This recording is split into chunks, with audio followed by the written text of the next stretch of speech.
Quelles sont les pires techniques pour durer plus longtemps au lit? Là, je t'en ai sélectionné 3 qui sont particulièrement inutiles, voire contre-productives. Dans cette vidéo, on va parler de grand-mère, d'aloe vera et de capote. Je vais te dire pourquoi ça marche pas et que faire à la place. Moi, quand j'étais au fond de la spirale, que ma copine voulait plus coucher avec moi parce que je ne durais pas assez longtemps, j'ai finalement eu le courage d'en parler à un ami. On était à une soirée sur le bord de la fenêtre et il me dit « Tu sais, c'est pas facile pour tout le monde de tenir longtemps, mais tu devrais essayer de penser à ta grand-mère. Ça marche plutôt bien. » Ouais, bon conseil, mais le truc c'est que ça marche pas du tout. Enfin en tout cas pour moi, et je pense pour beaucoup d'autres hommes. En pratique c'est cool, mais ça marche que chez les gens suffisamment relax pour pouvoir penser à autre chose. Donc c'est un peu le serpent qui se mord la queue. Moi j'avais beau essayer de penser à ça, j'y arrivais pas, c'était impossible. Et c'est normal. Essaye de dire à un enfant de 8 ans qui est en plein fou rire de pas rigoler, il va continuer, et certainement encore plus fort. C'est ce qui se passe avec ce conseil. En fait, t'es en train de dire à ton cerveau « pense pas au sexe, pense pas au sexe, pense pas au sexe, pense pas au sexe ». Et lui, il entend pense au sexe, pense au sexe, pense au sexe, pense au sexe ». Mais ce conseil est pas à jeter à l'eau.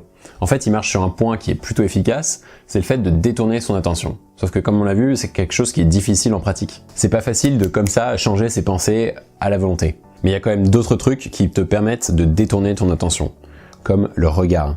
Le regard, c'est quelque chose qui accompagne la pensée. D'ailleurs, quand quelqu'un a un regard flou, un regard vague, il pense à autre chose. Ça se voit dans son regard. Donc ce que tu peux faire à la place de penser à ta grand-mère, c'est d'abord d'ouvrir les yeux, parce que beaucoup restent avec les yeux fermés, et donc du coup ils restent dans leurs fantasmes, ils restent dans leurs pensées, et te focaliser sur un objet ou une partie du corps de ta partenaire qui est excitante, mais pas trop. Chez certains, la partie excitante, ça peut être le visage, et chez d'autres, ça peut être les seins. Et donc du coup, il va falloir alterner, il va falloir changer de partie. Ça peut te sauver une éjaculation. Tu peux très bien être fortement excité, puis ouvrir les yeux, et ensuite retomber sous un seuil acceptable. Les produits naturels, c'est un truc qui me fait super rire. D'ailleurs, là, je t'ai fait une petite liste. On peut trouver le Précoce Plante, le Tongkat Ali, le Ketouaba, le Tribulus terrestris, et dernièrement sur YouTube, le petit smoothie à l'aloe vera et le fromage de chèvre. Alors qu'on soit bien clair, les plantes, ça peut avoir des super vertus. L'aloe vera par exemple, ça paraît être un super booster du système immunitaire, aussi pour régénérer sa peau, ça a plein de bonnes vertus, mais pas pour durer plus longtemps. Dans ce genre de truc, on te dit prends un produit un peu naturel, fais quelque chose avec, mélange un peu et paf, ça te fait ta formule magique. Mais c'est pas du tout ça. Ça s'appelle l'effet placebo. Enfin si, ça marche, mais dans 30% des cas, et il faut vraiment y croire. L'amour, c'est un art qui peut s'avérer technique. C'est comme si je te disais de prendre un bon smoothie pour apprendre à parler en public. Tu le prendrais toi? Bah non, tu reconnais que pour diminuer son trac en public, il faut s'entraîner, il faut faire de bons exercices. Et c'est pareil avec l'amour, c'est quelque chose qui s'apprend. Mettre 2 capotes, c'est une des pires idées du 21e siècle. Ça augmente les risques que les 2 capotes se craquent, et en plus, tu ressens plus rien du tout. C'est naze, ça vaut pas le coup de faire l'amour si on ressent rien. C'est un peu comme si je te disais de parler à quelqu'un avec des boules caisses à l'oreille. Tu perds vite l'intérêt de la chose. Ok, et ça du coup, ça m'amène au sujet des capotes spéciales pour durer plus longtemps. Est-ce qu'elles marchent? Bah oui, un petit peu.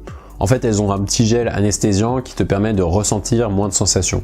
Et donc du coup, d'être moins excité. Comme tu es moins excité, tu dures un peu plus longtemps. Mais comme je l'ai dit dans ma vidéo sur la circoncision, en fait, la stratégie gagnante, c'est pas forcément de diminuer les stimulations. C'est de savoir les gérer. C'est de savoir gérer sa propre excitation. Mettre des capotes anesthésiantes, c'est un petit peu comme toucher ta partenaire avec des gants en caoutchouc. Ouais, c'est efficace. Tu seras moins excité. Mais est-ce que ça vaut vraiment le coup?